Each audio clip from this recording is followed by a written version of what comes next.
Internally, my heart has been beating out of my chest, as in beating out of my chest. My palms sweating, not sure what I'm going to say. I feel like my words are going to be stuttering over me. The back of my neck is sweating. Have you ever met someone who just exudes confidence? Like they radiate confidence. They walk in a room and they command the room, as in everyone stops what they're doing to look at this person because they just show up confidently and they've not even said a word. So how do you do that? How do you look more confident? Confidence isn't just about how you feel, it's also about how you show up. People judge and people will have a picture of you within the first few seconds of you walking in the room or you meeting them. So how can you maximize those first few seconds of meeting someone to be able to show up and be more confident? I've been in many rooms in which I thought, how on earth did I get here, with really higher up people, and internally I've been thinking, oh my goodness, what am I going to say here? I have no idea. And internally, my heart has been beating out of my chest, as in beating out of my chest. My palms sweating, not sure what I'm going to say. I feel like my words are going to be stuttering over me. The back of my neck is sweating. But using these tips and tricks that I'm going to show you, immediately felt more confident because of what I'm going to show you. And I've walked in those rooms and I have killed whatever I've been doing, whether it's a presentation, and no one ever knew that I was nervous as heck. Okay, so what do? Today, I'm going to show you quick tips on how to build unshakable, unquestionable confidence so that you can get into the rooms that you need to get in. Now, before we get into it, this is part one. Confidence comes in two parts: external confidence and internal confidence. And today I'm looking at external confidence. This is the things that you can do to look and appear more confident. And then on part two, I'll be looking at the internal confidence, what you can do to actually come and have that confidence come from within and out. But today we're talking about without. So how do you look and feel confident? The first thing that you need to understand is people are looking. Whether you believe it or not, people are looking and people are watching, and people have perceptions of you and how you show up. There's this communication circle which says that what you say and the words that you use are actually 7% of what people will read and understand about you. The other 38% is your voice and your tone and how they perceive your voice and your tone. But a whopping 55% is your body language. So that's how you show up with your body language, because your body is communicating. Your body has a language in itself. And a lot of people don't know how to maximize and use their body language to look and show more confidently. I interview a lot of people. I've probably interviewed hundreds and hundreds and hundreds of people. And I can tell when they're walking in the room whether they're confident or not. And that's simply by their body language. They've not said a word. They've not said anything to me. But I can tell how they walk in, how their posture is, how they look at me in the eye as somebody who's doing an interview, whether this person is confident or not. And these are some of the tips and the tricks I'm going to share with you. How you move matters. How you present yourself matters. If we're talking about body language, we're looking at posture. How is your posture? If you're somebody who naturally sits like this and they're just like this, that doesn't look very confident. Confidence means having your shoulders back like this and you looking at somebody in the eye, you're maintaining eye contact. Now, I know this could be a cultural thing as well. Some cultures, looking at someone in the eye can be disrespectful. But generally speaking, if I'm talking to someone and they can't look me in the eye and they're looking everywhere but in my eyes, that doesn't look confident. That doesn't give confidence. So shoulders back, chest out. I mean, not too out. Chest out and looking at me in the eye or looking at someone in the eye for a few seconds and then drifting away. Come back, bring it in, and then you drift away. If you're constantly staring at somebody, now this is uncomfortable. If I'm looking at you like this and we're having a conversation, this is uncomfortable. But being able to maintain eye contact for a little while, break that eye contact, look at something else, think, and then bring that back. That shows confidence. If you can't look at someone in the eye and the whole time you're just looking down or you're looking away, that doesn't give I'm confident. And we want to give I know what I'm talking about. I am confident. I deserve to be in this room and I'm able to look at you in the eye because I know my stuff and I'm confident. That is the type of confidence that we want. And also maximizing your hands and your hand gestures. Generally speaking, you standing like this can be perceived as quite closed. You're just there like this. Your body language is giving closed. Standing like this or using your hands to express yourself means that you're showing up as open. Your people can talk to you and you're just open, as opposed to you being like this and like this. This is giving closed. Don't talk to me. I'm not in the mood. I don't want to be bothered. But when you can open up your hand language, like, look at the difference. Using your hands, I naturally use my hands. And this is something I had to learn and teach myself as well, because I realized the speakers and the teachers and the people who looked more confident were able to use their hands to show and appear as though they were more confident than the people that just stood like this and they were saying and they were just not moving and they were like this. So don't be afraid to use your hands and maximize your hands. They're there for a reason and they're communicating something. So use and maximize your hands. They are there for a reason. Okay. Now, don't be doing too much, of course. That does not make any sense. But if you're making a point or something is small, you can use your hand language. You can use your hands and your hand gestures to communicate. Because again, your body is communicating whether you know it or you don't. And then this is one of my personal pet peeves where I can just see automatically that someone is nervous. And this is fidgeting. You just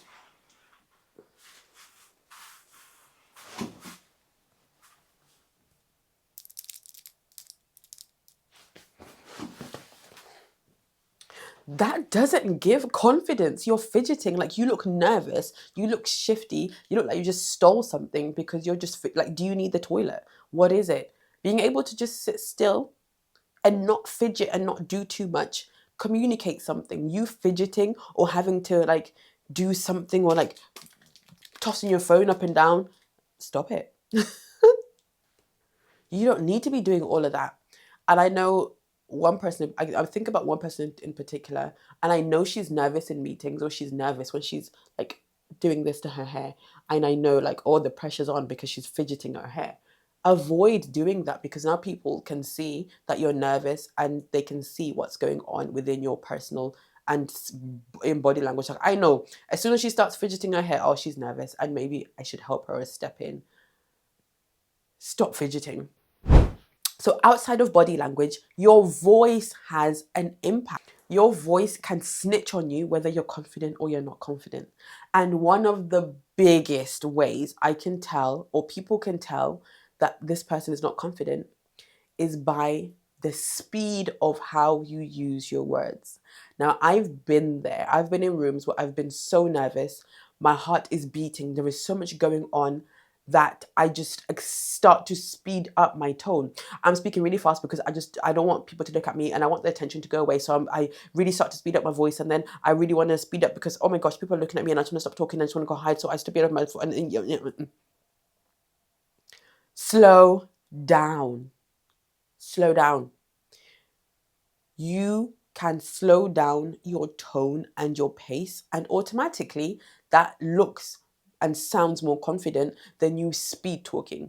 And I know some people are naturally more fast speakers, but make it a habit to just slow down your pace. Be aware of how you sound. And this could be you recording yourself speaking.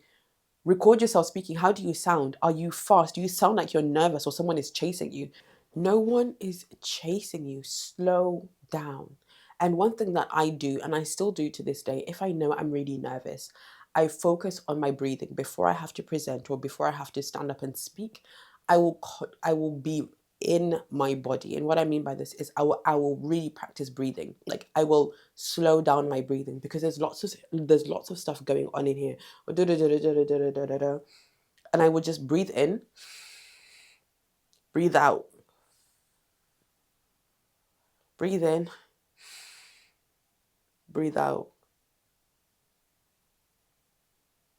breathe in, breathe out. And I do that a few times, and that slows my mind, that slows my thinking, and it brings me back to, okay, no, I'm here, I know what I'm doing, I deserve to be here, I deserve to be on this room, and it just really grounds me. So just practice breathing. Don't have to do too much, just literally big deep breaths, breathe out slowly, and that will just calm your nerves. If you're feeling nervous and you know you're going to speak too much, breathe in, breathe out. No one has to know what you're doing. You don't have to sit there and sing kumbaya and go, none of that. Just a few deep breaths will help you slow down your thinking. And it's okay to pause. Sometimes if I start nervous, I will pause and stop talking for a moment, few deep breaths, and continue. And your volume control is also important. So how you use your pitch and how you speak, or if you speak quietly. Are you one of those people that people are constantly saying, huh? Huh? What are you saying? And people are guessing what you're saying because you speak so quietly and no one really knows what you're saying. You need, in order to be and look more confident, people need to hear what you're saying. And that means, number one, speaking slowly. And number two, being able to control your pitch of your voice. Stop speaking through your nose and people don't understand you. Speaking clearly and using your pitch. And this is sometimes speaking loudly for effect, or being able to know when to add suspense by deepening your voice slowly. So you have a whole range of pitch. Pitch isn't just about singing. It's about knowing how to maximize your voice and when to slow it down for effect. And with that, also trying to reduce filler words. So, and then I was going to, like, and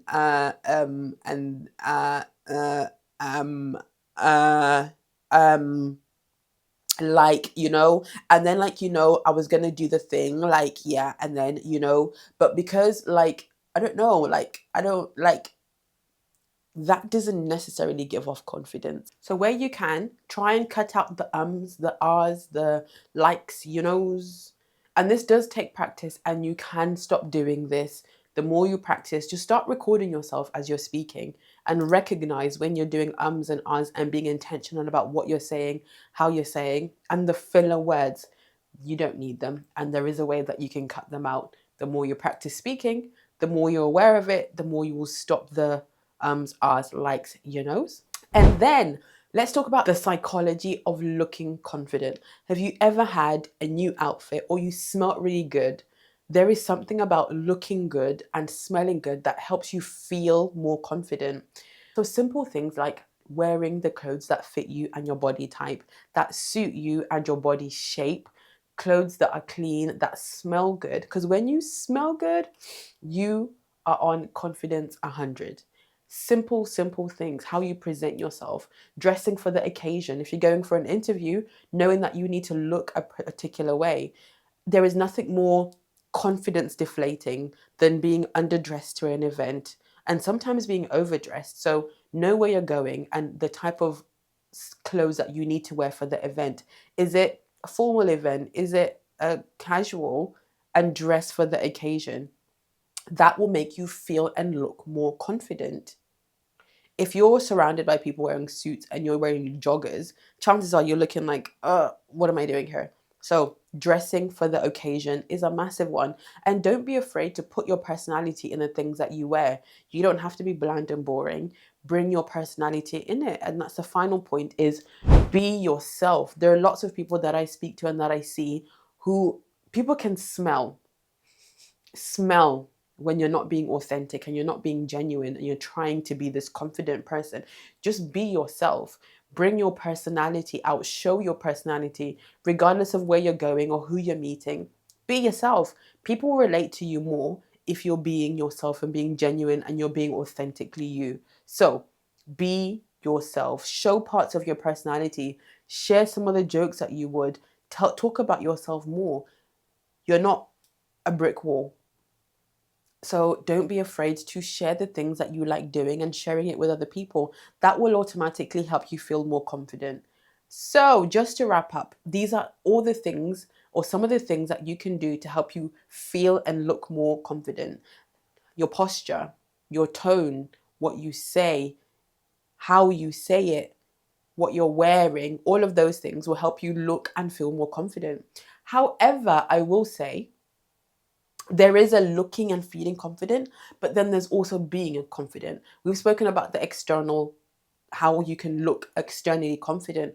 But the truth is, if you just leave it there, eventually people will start to suss you out. If you can just look confident and you're not confident, people will be able to see that. So in the next video, I'm going to be talking about how you can be confident. And this is internal confidence. This is the stuff that you will show up feeling confident and being confident. Your inner reality will match your external confidence. It's how to be confident in yourself and in who you are.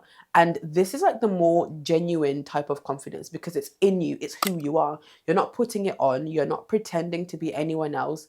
It's not a persona, it's part of who you are. You are a confident someone. So definitely tune in to the next video, how to be more confident and be the best version of yourself whilst you're doing all these other things. There is a place for both the inner confidence and external confidence. We're matching up looking confident and being and feeling confident. That will be you being the unstoppable, unshakable person that you were born to be. So subscribe to my YouTube channel and I will see you in my next video.